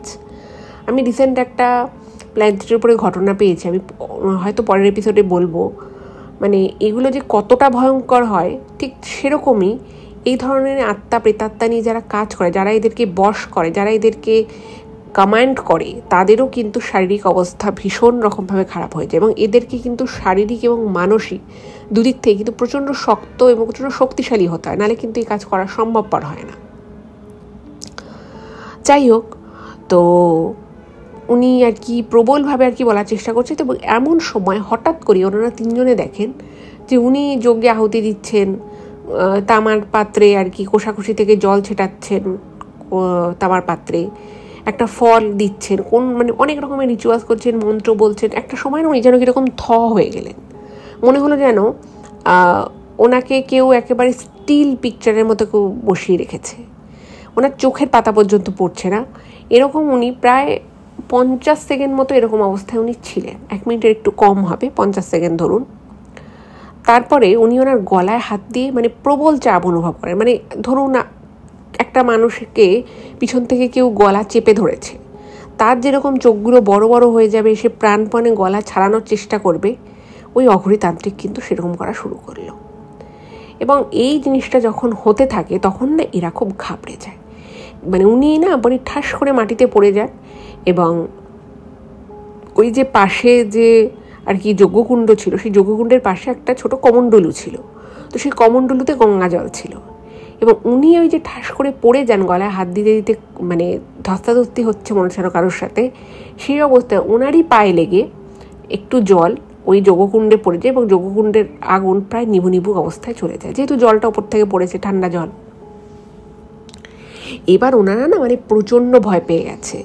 এবার এই অঘরী আগেই বলে দিয়েছিল যে যাই হয়ে যাক না কেন আপনারা কিন্তু আপনাদের জায়গা থেকে উঠবে না যতক্ষণ না আমি আপনাদেরকে বলবো। এবং আপনারা যেটাই হবে, যেটাই দেখবেন, আপনারা মনে করবেন যে এটা এমন কিছু হচ্ছে না, এটাকে নিয়ে খুব বেশি ভাববেন বা ঘাবড়ে যাবেন, সেরকম কিন্তু একদম করবে না। যদি এরকম করেন তাহলে কিন্তু আপনাদেরকে আমি বাঁচাতে পারবো না। তো দেখছে যে উনি কাতরাচ্ছে এবং ওনার মানে মুখ টুক না পুরো লাল হয়ে গেছে, বুঝতে পারছে যেন কেউ একজন ওনার অলক্ষ্যে থেকে ওনার গলাটা চেপে ধরেছে। এবং সেই অবস্থাতে ওই অঘরী তান্ত্রিক তিনিও মানে গ্যাংরাতে গ্যাংরাতে আর কি বলছেন যে আমার যাই হয়ে যাক, তুমি এই ছেলেটার বাকশক্তি ফিরিয়ে দাও, তুমি এই বাকশক্তি ফিরিয়ে ছেলেটাকে স্বাভাবিক করে দাও, আমি তারপর না কিছু করবো না, কিন্তু তুমি যাই করো না কেন, তুমি আমাকেও আমার প্রাণটাও যদি নিয়ে নিতে চাও তুমি আমার প্রাণটা নিয়ে নাও, কিন্তু এই ছেলেটার বাকশক্তিটা ফিরিয়ে দিয়ে যাও। তো এইভাবে যখন আর কি বলছে তখন একটা সময় না উনি মানে এরকম কাতরাতে কাতরাতে অজ্ঞান হয়ে যায়। এবং উল্টো দিকে যেটা হলো যে ওই ছেলেটা, ওনাদের আর কি ছেলে, সে প্রচণ্ড বমি করতে থাকে ওইখানেই, মানে একদম ওই জায়গায় বসে বসে বমি করতে থাকে। এবং বমি করার পরে ওর গলা থেকে 5টা শিকড় বেরোয়, ঠিক আছে, 5টা গাছের মানে একদম কালো কালো শিকড় বেরোয়, ও প্রত্যেকটা শিকড়ে কিন্তু একটা করে গিট দেওয়া ছিল। এবং অদ্ভুতভাবে ওই শিকড় যে ওর পেটে কী করে গেল, কী করে যে ছিল, সেটা কিন্তু ওরা কেউ বুঝতে পারলো না, ইভেন ওই ছেলেটাও বুঝতে পারলো না। এবং ওই জিনিসটা যখনই ওর শরীর থেকে বেরিয়ে গেল, তারপরে থেকে অদ্ভুতভাবে ভগবানের আশীর্বাদে আমি এটা বলবো, ও কিন্তু নিজের বাকশক্তি ফিরে পেল। আর এদিকে ওই অঘরীর বাবা একদম অজ্ঞান হয়ে ওখানে পড়েছিল। তো এরপরে যাই হোক, ওনার জ্ঞান ঠ্যান ভাঙানো হলো, ওনাকে একটু থিতু করা হলো। তো তারপরে ওই অঘরীতান্ত্রিক যেটা ওনাদেরকে বলেছিল যে দেখো, আমি আমার সর্বোচ্চ শক্তি দিয়ে আমি চেষ্টা করেছি তোমাদের পরিবারকে বাঁচানোর, এবং তোমাদের এই বাড়ি জমি এই ক্ষমতা থেকে চ্যুত করতে, কিন্তু আমি এটা পারিনি। তবে অনেক আশীর্বাদ জানবে মায়ের যে তোমার ছেলে নিজের বাকশক্তি ফিরে পেয়েছে। উনি বলেন যে যে জিনিস এখানে আছে এইখানে তোমরা থেকো না, কারণ যদি তোমরা এখানে থাকো এরপরে কিন্তু কোনো দুর্ঘটনা ঘটলেও ঘটতে পারে। আর যদি কোনো বড়সড় দুর্ঘটনা নাও ঘটে, তোমরা এই বাড়িতে এই ধরনের যা যা উপদ্রব চলছিল সেগুলো কিন্তু থামবে না। এটা এরকমভাবেই চলবে, যতদিন না ভগবান চাইছেন ততদিন অবধি কিন্তু এই জায়গাটা এরকমই থাকবে। তোমরা যদি এখানে থাকো তাহলে কিন্তু আজ না হোক কাল, কাল না হোক তার পরের দিন তোমাদের কিন্তু কারোর এমন ক্ষতি হবে যে ক্ষতিটা একদম পার্মানেন্ট। এই যাত্রায় মা স্বয়ং, উনি মা কালীর ভক্ত ছিলেন, তো উনি বলেন যে মা কালী স্বয়ং আপনার ছেলের গলার স্বর ফিরিয়ে দিয়েছে, কিন্তু এরকম বারবার নাও হতে পারে। তো তারপরে ওরাও বুঝতে পারলো, এরপরে ওরা আর একজনকে ডাকিয়েছিল, কিন্তু সে তো একদমই কিছু করতে পারে। তো ওরা বুঝতে পারে যে এই বাড়িটার পক্ষে, মানে এই বাড়িটা ওদের পক্ষে আর থাকা সম্ভব নয়, সত্যিই সম্ভব নয়। তো তারপরে ওরা মানে এত কষ্ট করে, এত আশা করে বানানো বাড়ি ছেড়ে চলে যায় এবং এক জায়গায় কিছুদিন ভাড়া থাকে, তারপরে আবার ওরা একটা ছোট করে বাড়ি বানিয়ে নেয়। কিন্তু আজও হাওড়াতে ওই বাড়িটা ওইভাবেই পড়ে রয়েছে। এবং যেটা জানা গেছে সর্বশেষ খবর অনুযায়ী, যে ওই বাড়িতে ওনাদেরই আর কি বংশধর, সে দুরাত থাকার চেষ্টা করছিল, এবং সেও কিন্তু ওইরকম ফিসফিস আওয়াজ, কান্না, চাপা কান্নার আওয়াজ, এগুলো কিন্তু সেও পেয়েছে। ফলে এখনও অবধি ওই বাড়িটা কিন্তু মুক্ত হয়নি বলা যেতে পারে। তো এটাই ছিল ঘটনা। কেমন লাগলো অবশ্যই জানাবেন, আর যদি ভালো লাগে প্লিজ চ্যানেলটাকে সাবস্ক্রাইব করবেন। আর এই বাড়িটা কোথায় আছে সেটাও যদি আপনারা জানেন কমেন্ট বক্সে কিন্তু অবশ্যই লিখবেন। আর ফেসবুক, হোয়াটসঅ্যাপের মাধ্যমে ঘটনাগুলো একটু শেয়ার করে দিন। সকলে ভালো থাকবেন, দেখাবে আবার পরবর্তী এপিসোডে। নমস্কার।